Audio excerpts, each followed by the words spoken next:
തങ്ങൾ ചെറുപ്പക്കാരനോട് പറഞ്ഞു, മോനെ, നീ ഒരു കാര്യം ചെയ്യുക, ഏത് സമയത്ത് എവിടെ വെച്ച് മരിക്കുമ്പോഴും ആഖിബത്ത് നന്നായി നിനക്ക് മരിക്കണം.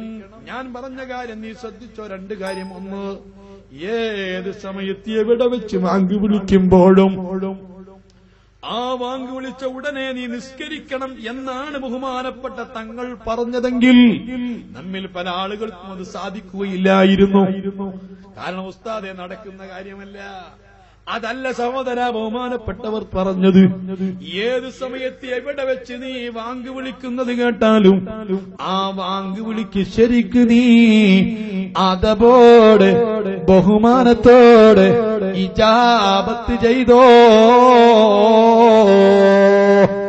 വാങ്ക് വിളിക്കുന്ന സമയത്ത് സംസാരിക്കരുത്. വാങ്ക് വിളിക്കുന്ന സമയത്ത് വേറൊരു കാര്യവും നീ ചെയ്യരുത്. വാങ്ക് വിളിക്കുന്ന സമയത്ത് നിസ്കരിക്കരുത്. വാങ്ക് വിളിക്കുന്ന സമയത്ത് നീ വുളൂ ചെയ്യാൻ തുടങ്ങരുത്. വാങ്ക് വിളിക്കുന്ന സമയത്ത് നീ ടോയ്ലറ്റിലേക്ക് കയറരുത്. വാങ്ക് വിളി കേൾക്കുന്ന സമയത്ത് ഖുർആൻ ഓതരുത്. വാങ്ക് വിളിക്കുന്ന സമയത്ത് വഅദ് പറയരുത്. വാങ്ക് വിളിക്കുന്ന സമയത്ത് ഒരു കാര്യവും നീ ചെയ്യരുത്. നിന്റെ സകല പരിപാടികളും നിർത്തിവെച്ചിട്ട് വാങ്കിന് ഇജാബത്ത് ചെയ്തോ. വല്ലാത്തൊരു ഉപദേശമല്ലേ. ഇന്ന് നമുക്കതൊരു പ്രശ്നമാണോ? വാങ്ക് വിളിക്കുന്ന സമയത്ത് സംസാരിക്കുന്ന നമുക്ക് പ്രശ്നമാണോ? മൊബൈൽ എടുത്തുകൊണ്ട് ഫോൺ ചെയ്യൽ നമുക്ക് പ്രശ്നമാണോ? ചെയ്യല്ല സഹോദരാ. ഈ വിവരമുള്ള പ്രായമുള്ള ആലിമീങ്ങളോട് ചോദിച്ചു നോക്ക്, പഴയകാലത്തെ ഉസ്താദുമാരെന്താണ് പറഞ്ഞു തന്നത്? വാങ്ക് വിളിക്കുന്ന സമയത്ത് സംസാരിക്കുന്ന മനുഷ്യൻ മരിക്കുമ്പോ അവന് കെലിമ ചൊല്ലാൻ കഴിയില്ല, അവന്റെ നാവ് കൊഞ്ഞച്ചു പോകുമെന്ന് ഉസ്താദുമാര് പഠിപ്പിച്ചിട്ടില്ലേ? വല്ലാത്തൊരു കാലം, ഒരാൾക്കും യാതൊരു മനസ്സാക്ഷി കുത്തുമില്ല. വാങ്ക് വിളിച്ചുകൊണ്ടിരിക്കുന്ന സമയത്ത് ഫോൺ ചെയ്യുന്നതിന്, വാങ്ക് വിളിക്കുന്ന സമയത്ത് സീരിയൽ കാണുന്നതിന്, വാങ്ക് വിളിക്കുന്ന സമയത്ത് സിനിമ കാണുന്നതിന്, വാങ്ക് വിളിക്കുന്ന സമയത്ത് യാതൊരു മടിയുമില്ലാതെ യഥേഷ്ടം ആളുകൾ അവഗണിക്കുന്നില്ലേ? ഒരു മനുഷ്യൻ ചീത്തയായി പോകുന്നതിന്റെ വലിയ അടയാളം തന്നെ.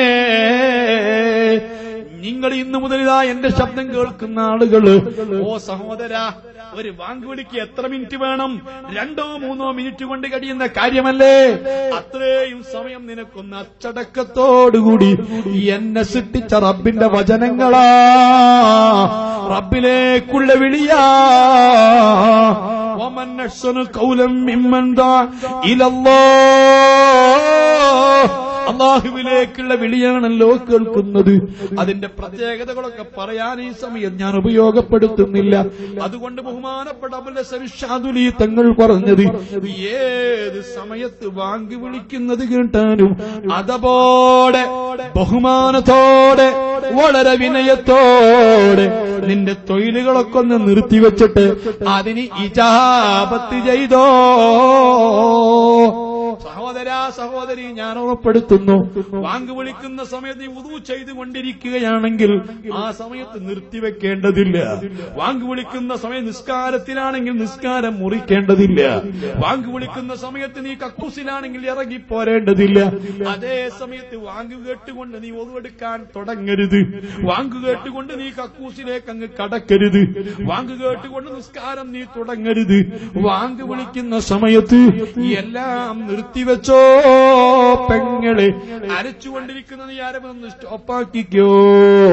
നീ വാങ്ക് വിളിക്കുന്ന സമയത്ത് അലക്കിക്കൊണ്ടിരിക്കുകയാണെങ്കിൽ തൽക്കാലം ഒന്ന് നിർത്തിവെച്ചോ. ഇങ്ങനെ കഴിയുന്ന സർവകാര്യങ്ങളും വാങ്ക് വിളിക്കുന്ന സമയത്ത് വാങ്കിനോടുള്ള ബഹുമാനം കൊണ്ട് നിർത്തിവെച്ച് ഇജാബത്ത് ചെയ്തോ.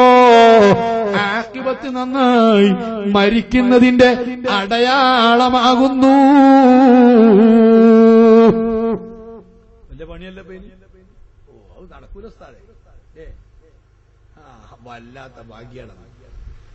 ആളുകൾക്ക് ഇപ്പൊ യാതൊരു കുഴപ്പമില്ല. വാങ്കെടുക്കുന്ന സമയത്ത് സംസാരിക്കുന്നതിനോ യോഗം കൂടുന്നതിനോ ഫോൺ പിടിക്കുന്നതിനോ ഒരു പരിപാടിക്കും കുഴപ്പമില്ല. നല്ല നല്ല ആളുകളാണ് താനും.